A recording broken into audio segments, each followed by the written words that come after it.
नमस्कार, आप देख रहे हैं कशिश न्यूज और आपके साथ मैं हूं ज्ञानेंद्र। देखिए, नगर निकाय चुनाव को लेकर एक बार फिर राज्य सरकार कोर्ट से गुहार लगाई है। जी हां, राज्य सरकार कोर्ट पहुंच गई है। इस बार पुनर्रीट याचिका दायर किया गया है राज्य सरकार की ओर से।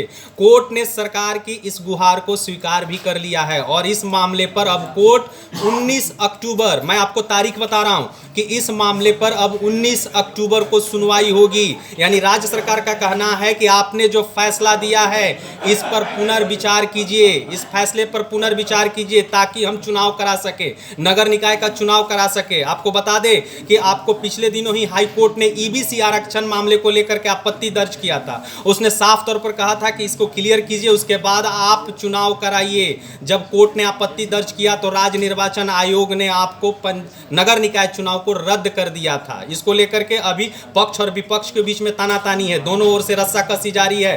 पक्ष का कहना है, यानी सत्ता पक्ष वाले जदयू, राजद, कांग्रेस वाले का कहना है कि बीजेपी आरक्षण विरोधी है। कहां थे ये लोग उस दिन जब इससे पहले भी नगर निकाय चुनाव हो चुके हैं, पंचायत चुनाव हो चुके हैं, इसी आरक्षण रोस्टर पर चुनाव हो चुका है, तो फिर आज बीजेपी वाले को आपत्ति क्यों हो रही है? लेकिन बीजेपी का कहना है, सुशील मोदी का अगर मैं जिक्र करूं तो वो कई एक दफा ट्वीट करके भी सीधे सीधे नीतीश कुमार को टारगेट कर चुके हैं। उनका कहना है कि एजी का रिपोर्ट का खुलासा कीजिए, चुनाव आयोग ने जो कुछ भी आपको लिखा था उसका खुलासा कीजिए।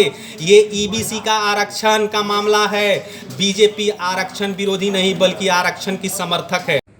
नीतीश कुमार की जिद का परिणाम है कि बिहार के नगर निकाय चुनाव के अंदर अति पिछड़ों के आरक्षण को पटना हाईकोर्ट को समाप्त करना पड़ा है। सुप्रीम कोर्ट का बड़ा स्पष्ट निर्देश था कि बिना ट्रिपल टेस्ट के किसी भी चुनाव के अंदर आरक्षण नहीं दिया जा सकता है। इसके पहले मध्य प्रदेश में, महाराष्ट्र में सुप्रीम कोर्ट ने चुनाव को रोक दिया था। बिहार के एडवोकेट जनरल और राज्य निर्वाचन आयोग ने बार बार राज्य सरकार को बताया ये गलत हो रहा है, सुप्रीम कोर्ट का निर्देश है, लेकिन नीतीश कुमार नहीं माने। और अब उसी का परिणाम है कि अति पिछड़ों को जो बिहार के नगर निकायों में आरक्षण मिला हुआ था उसको चुनाव आयोग ने रोक दिया है।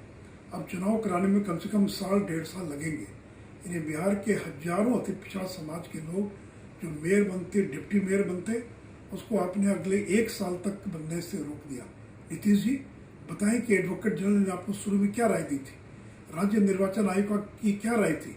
क्या ये स्पष्ट नहीं था कि मध्य प्रदेश और महाराष्ट्र के मामले में सुप्रीम कोर्ट ने साफ साफ कहा था कि एक डेडिकेटेड कमीशन का गठन कीजिए, उसके बिना आप चुनाव नहीं करा सकते। यह पॉलिटिकल रिजर्वेशन, नौकरियों के आरक्षण से अलग है। लेकिन आपने न तो एडवोकेट जनरल की राय मानी, न उनकी बात को माना, न ही राज्य निर्वाचन आयोग के निर्देश को माना। आप अपनी जिद पर अड़े रहे। उसी का परिणाम है कि पटना हाईकोर्ट को मजबूरन बिहार के नगर निकाय चुनाव को स्थगित करने का आदेश देना पड़ा है। तत्काल बिहार के सभी चुनाव को रोका जाए और सर्वदलीय बैठक बुलाकर आगे की रणनीति पर विचार किया जाए। आपको बता दें कि इस दौर से दोनों ओर से रस्साकसी जारी है। कौन हिमायती है, कौन विरोधी है, खैर ये तो विवादों का है, वार पलटवार तो चलते रहता है, राजनीति है। लेकिन एक बड़ी खबर है, आपको बता दें कि राज्य सरकार फिर से हाईकोर्ट की शरण में गई है। हाईकोर्ट से राज्य सरकार ने गुहार लगाई है कि अपने फैसले पर पुनर्विचार कीजिए, इस फैसले पर पुनर्विचार करके फिर से आप फैसला दीजिए ताकि मैं अपने नगर निकाय चुनाव को करा सकूं। मैं आपको बता दूं कि 19 अक्टूबर को सुनवाई होगी। इसके पहले तेजस्वी यादव भी क्लियर कर चुके हैं, नगर एवं आवास विभाग मंत्री भी हैं, वो भी क्लियर कर चुके हैं कि इस मामले को लेकर के हम लोग चुप बैठने वाले नहीं है। सुप्रीम कोर्ट तक जाने की बात तेजस्वी ने कही है। उन्होंने कहा है कि मैं वहां पर बड़े वकीलों की फौज खड़ा करूंगा और सरकार का यानी हाई कोर्ट का जो फैसला है उसके खिलाफ सुप्रीम कोर्ट जाने की बात तेजस्वी यादव ने कही थी। लेकिन फिर राज्य सरकार, मैं आपको बता दूं कि राज्य सरकार ने पुनः हाई कोर्ट का दरवाजा खटखटाया है। हाई कोर्ट से अपील की है कि आप अपने फैसले पर पुनर्विचार कीजिए ताकि मैं नगर निकाय चुनाव करा सकूं। नई बात है नहीं, हम तो जिस दिन ट्रस्ट वोट था उसी दिन सब बातों को हमने कह दिया था। जिस दिन ट्रस्ट वोट के दिन हर जगह रेड पड़ रहे थे उसी दिन हमने स्पष्ट कर दिया था कि भाई जब तक ये लोग रहेंगे तब तक इसी तरह का काम जो है चलता रहेगा। हल्का तो अदालत है, उसमें फिजिकल अपीयरेंस के तौर पे हमको बुलाया गया। अमन आगे करो, तो हम तो जा रहे हैं उस चीज़ को लेकर। हम लोग कानून पे, अदालत पे पूरा विश्वास है, जो है न्याय मिलेगा।